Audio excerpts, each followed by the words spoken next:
قریشی صاحب آپ کا تعلق خود فارماسیوٹیکل انڈسٹری سے ہے. فارماسیوٹیکل انڈسٹری میں برانڈنگ کس طرح متاثر کر رہی ہے عام آدمی کے لیے ادویات کی قیمتوں کو؟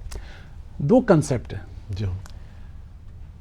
آپ پاکستان سے ایکسپورٹ کرتے ہیں کوئی چیز. جی ہاں. آپ گاڑی ایکسپورٹ کرتے ہیں, اول تو ہے ہی نہیں ہے, لیکن ایکسپورٹ کرتے ہیں, تو کیا آپ یہ کہہ کے ایکسپورٹ کرتے ہیں کہ یہ گاڑی ہے؟ آپ اس کا برانڈ بنائیں گے. ٹھیک ہے, ٹویوٹا ایک برانڈ ہے, مازدا ایک برانڈ ہے, سوزوکی ایک برانڈ ہے, ہونڈا ایک برانڈ ہے. پاکستان سے جو میڈیسن ایکسپورٹ ہو رہی ہیں وہ 65 کنٹریز میں ایکسپورٹ ہو رہی ہیں.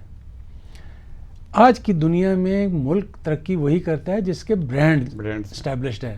آج آپ کے جیسے ملک میں یہاں پہ میک ڈونلڈ برگر بیچ رہا ہے اور سپر مارکیٹ میں جائیں تو وہاں بھی برگر بک رہے ہیں, لیکن جو پرائس میک ڈونلڈ والا چارج کر رہا ہے, جو ڈرنک وہاں پہ بک رہا ہے, وہی چیز آپ پرافٹ مارجن دیکھ لیں کتنے ہیں. تو جس کے برانڈز ہیں وہ ملک ترقی کرتا ہے. کافی شاپس ہیں, جو چیزیں ہیں, کپڑے ہیں, گارمنٹس ہیں, برانڈز بکتے ہیں. برانڈز ہم کیا کرتے ہیں, ہم لوگوں کے برانڈ بنا کے باہر ایکسپورٹ کرتے ہیں. فارما ایک واحد انڈسٹری ہے جو اپنے برانڈ کے ساتھ باہر ایکسپورٹ کرتی ہے. باہر برانڈ کے نام سے ڈیمانڈ آتی ہے. ایک مالیکیول 200 کمپنیاں بناتی ہیں, لیکن جس کمپنی نے محنت کی ہوتی ہے اس کے برانڈ کے نام سے آرڈر آتا ہے باہر سے. یہ بہت بڑی اچیومنٹ ہے ہماری, بہت بڑی خدمت ہے ملک کے لیے کہ آپ اپنے برانڈ کو, وہ مالیکیول تو انڈیا بھی بناتا ہے, چائنا بناتا ہے, لیکن آپ برانڈ لے کہتے ہیں جی یہ چاہیے ہمیں, بس میڈیسن یہ والی چاہیے. بڑی آپ کا اہم جواب ہے.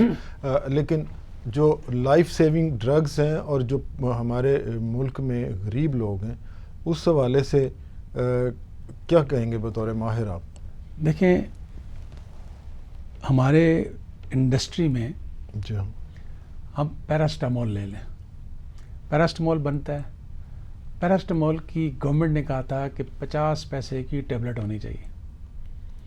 اب جب ہم جاتے ہیں 50 روپے کی ٹیبلٹ, 50 پیسے کی ٹیبلٹ بنا کے مارکیٹ میں جاتے ہیں, تو مارکیٹ میں مجبوراً ہم اپنی پیکیجنگ وہ لے کے آتے ہیں جو اس میں ایڈجسٹ ہو سکے. بالکل. جب ہمارے پاس وہی ہم 1 روپے کی بنائیں گے, ٹیبلٹ بنائیں گے, 2 روپے کی بنائیں گے, ہمارے پاس ہم بہتر سے بہتر اس کی پریزنٹیشن کریں گے. اب امریکہ سے لوگ ٹائلینول لیتے ہیں, برطانیہ سے ٹائلینول لیتے ہیں, آپ کی طبیعت خوش ہو جاتی ہے. وہ $10 کی وہ آپ کو 100 ٹیبلٹس ملتی ہیں. یہاں پہ آپ کو یہ ہے کہ آپ کو بہت بڑا قیمت کا اتنا فرق ہے. پھر ہم ریجن میں بھی سستے ہیں. اچھا جی. اب ریسنٹلی پرائس ڈی ریگولیٹ ہوئی ہیں. ڈی ریگولیٹ ہونے کی وجہ کیا ہے؟ دیکھیں, ہمارے ہاں یہ ایک سیاسی بحث ہے کہ پرائسز پاکستان میں میڈیسن کی زیادہ ہیں. چلے جی, آپ کسی بھی ہاسپٹل کا, میں نام نہیں لیتا, کوئی بھی بڑا ہاسپٹل لے لیں پاکستان کا, وہاں کا بل نکال لیں تو 10% سے زیادہ میڈیسنز کا بل نہیں ہوگا. ٹوٹل بل جو ہے ہاسپٹلائزیشن کا زیادہ ہوتا ہے. یہاں پہ روم آپ کو جو ملتے ہیں وہ ہوٹل کے ریٹ کے ملتے ہیں. یہاں پہ ڈاکٹر کی جو فی ہے وہ 4,000-5,000 فی ملتی ہے. یہاں پہ وہاں پہ ڈاکٹر کے انٹرنل جو آپ کو وزٹ کرتے ہیں چھوٹے چھوٹے ڈاکٹر, اس کی فی ہوتی ہے. میڈیسن کی تو پرائس ہوتی ہی نہیں ہے ٹوٹل اوور آل, اس قدر پرائس نہیں ہوتی. یہ ایک سیاسی ڈسکشن ہے جس کو انفارچونیٹلی انڈسٹری کو تباہ کر دے گی.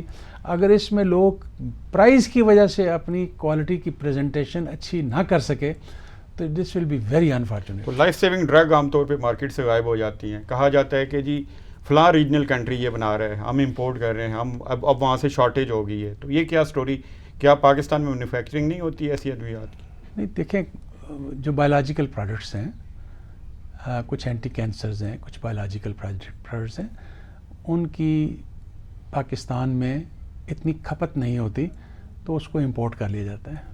اسکیل آف اکانومی کی بات ہے. کچھ بایولوجیکل پروڈکٹ بنانی مشکل ہوتی ہیں with respect to the environment. تو اس لیے دیکھیں پاکستان میں ویکسینز کہ زیادہ کمپنیاں نہیں ہیں. جی ٹھیک ہے. جی تو بڑی اس میں احتیاط چاہیے ہوتی ہے اور بہت بڑی انویسٹمنٹ چاہیے ہوتی ہے. باقی جو مارکیٹ سے جو غائب ہوتی ہیں میڈیسنز وہ وہی ہوتی ہیں جس پہ آپ ریسٹرکشن لگا دیتے ہیں کہ یہ میڈیسن اس پرائس پہ ایٹ اینی کاسٹ آپ نے بیچنی ہے, اس سے زیادہ نہیں بیچنی.